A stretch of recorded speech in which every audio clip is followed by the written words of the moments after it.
Hello everyone. Today we discuss about advantages and disadvantages of centralization and decentralization part 2.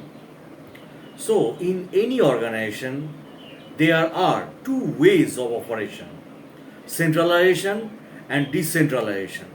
There is a hierarchy of formal authority in centralizations for making all the organization's important decisions. Decentralization means that decision making is delegated to the lower levels of the organization. Now, before heading on to the advantages and disadvantages of centralizations and decentralizations, one's need to understand properly what do the terms centralization and decentralizations are.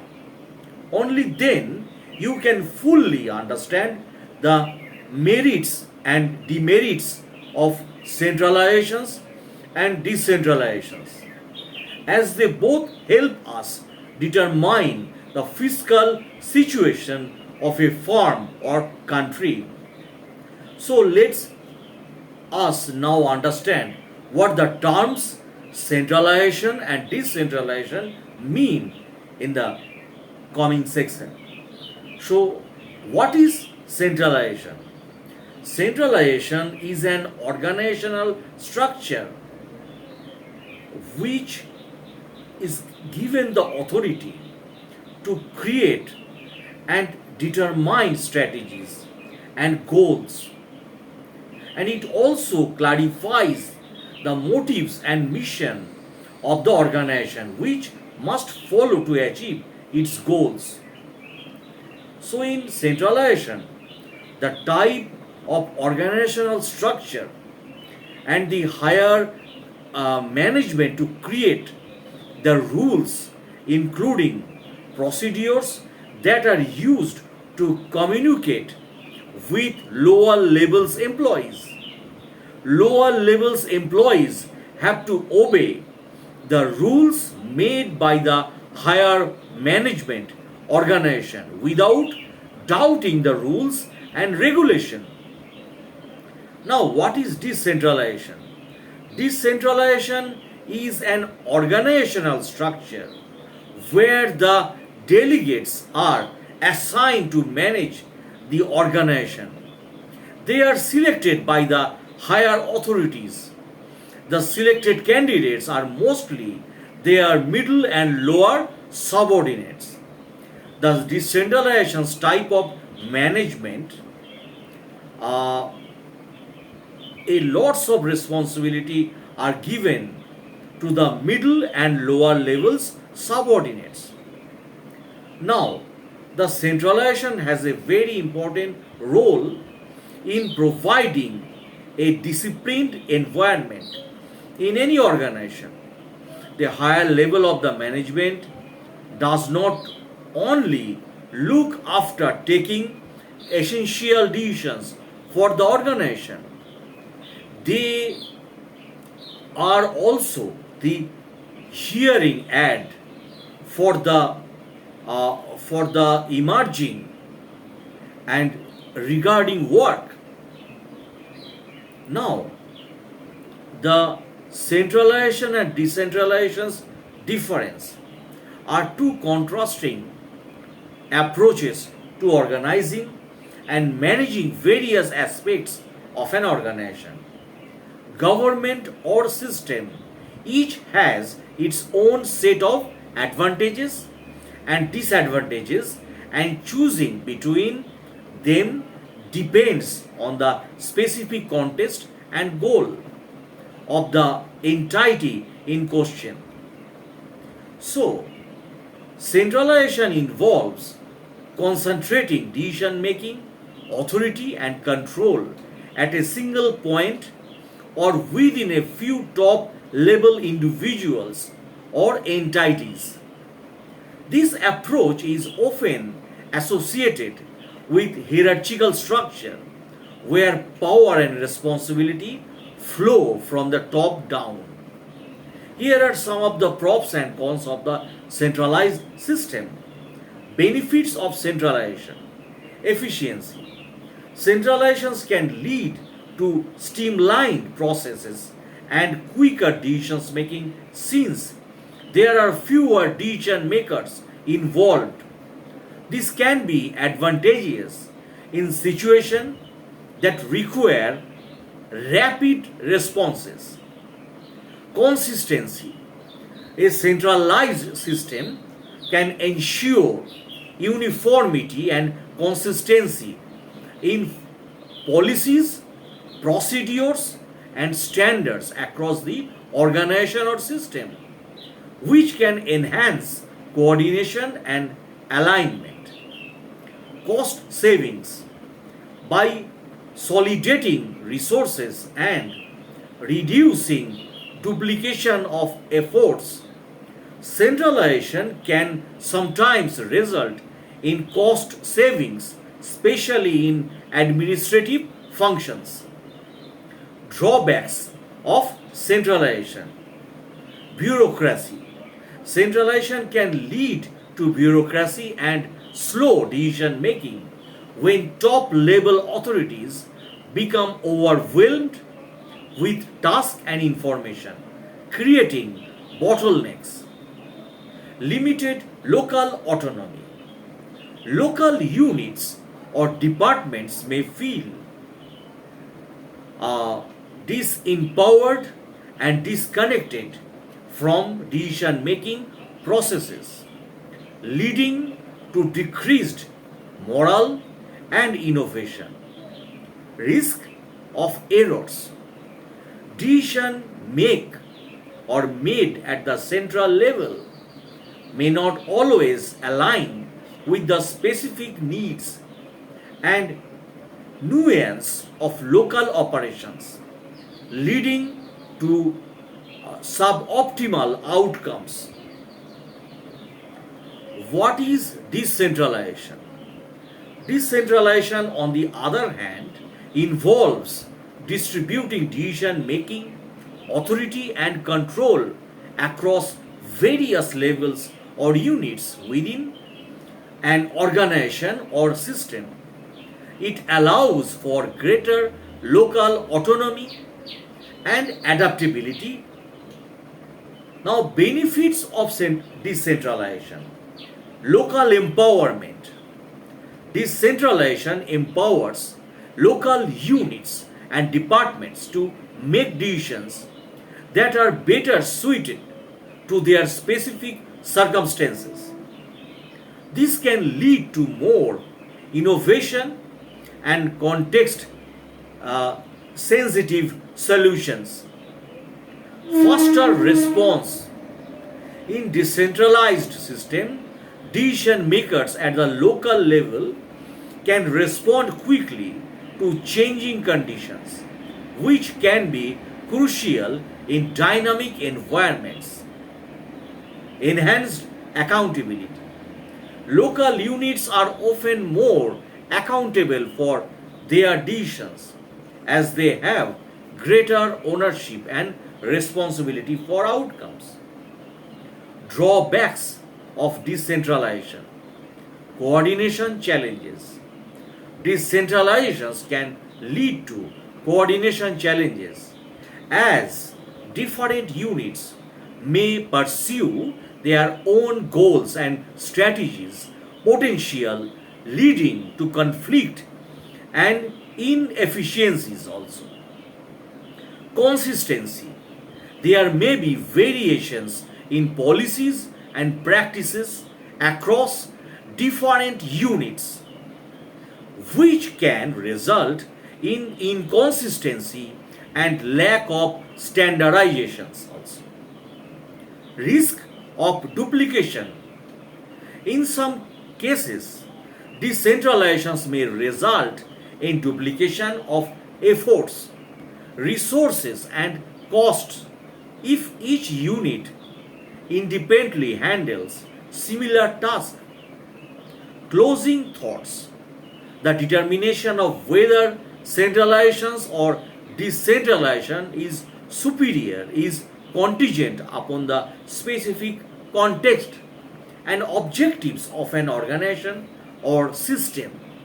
In many cases, a hybrid approach that combines elements of both systems may be the most effective way to reap the benefits of both centralization and decentralization while mitigating their respective drawbacks. Ultimately, the key to success lies in finding the right balance that aligns with the entity, goals, and values. Now, advantages and disadvantages of decentralization. Now I am describing in details. Decentralization refers to a specific form of organizational structure where the top management delegates decision making responsibilities and daily operations to middle and lower subordinates. The top management can thus concentrate on taking major decisions with greater time abundance. Business houses often feel the requirement of decentralizations to continue efficiency in their operation. Today, we are going to take a look at the basic advantages and disadvantages of decentralizations from an organizational point of view. Now, decentralizations advantages and disadvantages of decentralizations. Centralizations. So decentralizations improves the levels of job satisfactions as well as employee morale, especially amongst the lower level managers. Furthermore, it strives to satisfy the varying requirements for participation, independence, and status. Decentralization also promotes a spirit of groups and cohesive and spirit. Now, the growth and diversifications. Under decentralizations, every single product divisions attains sufficient autonomy to exercise their creative flair.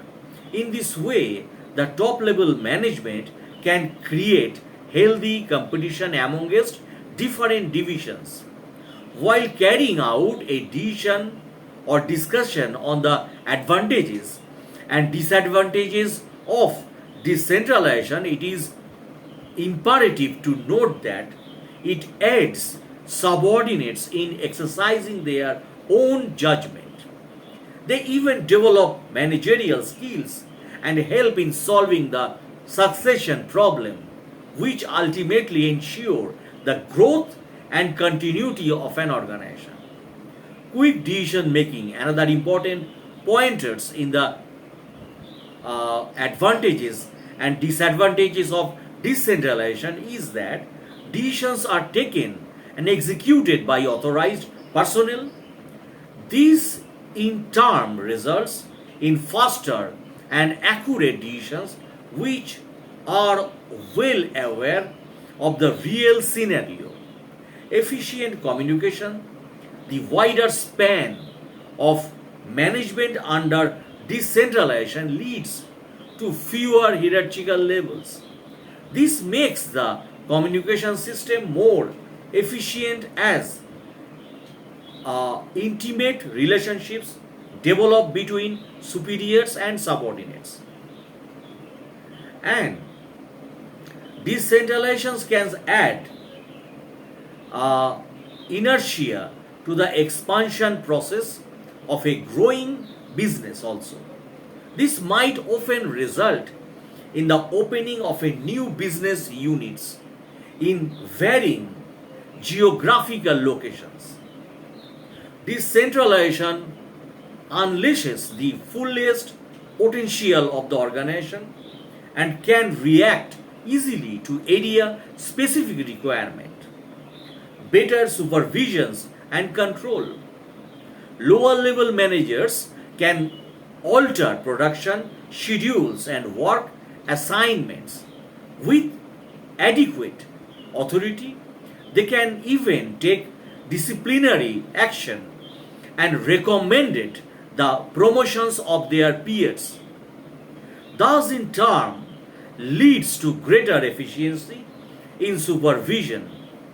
Performance evaluations of each decentralized unit helps in exercising adequate control. Satisfactions of human needs.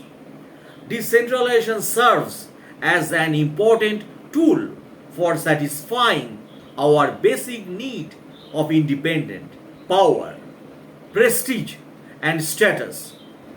A cadre of satisfied manager is built up by these satisfactions as they feel responsible towards the company's betterment. And relief of top executives. Top executives can focus more on the executive levels work like planning, decision making. If the lower level employees take all the responsibilities on their own, this relieves their workload, which eventually is for the greater good of the organization. Now, disadvantages of decentralization. Difficult to coordinate.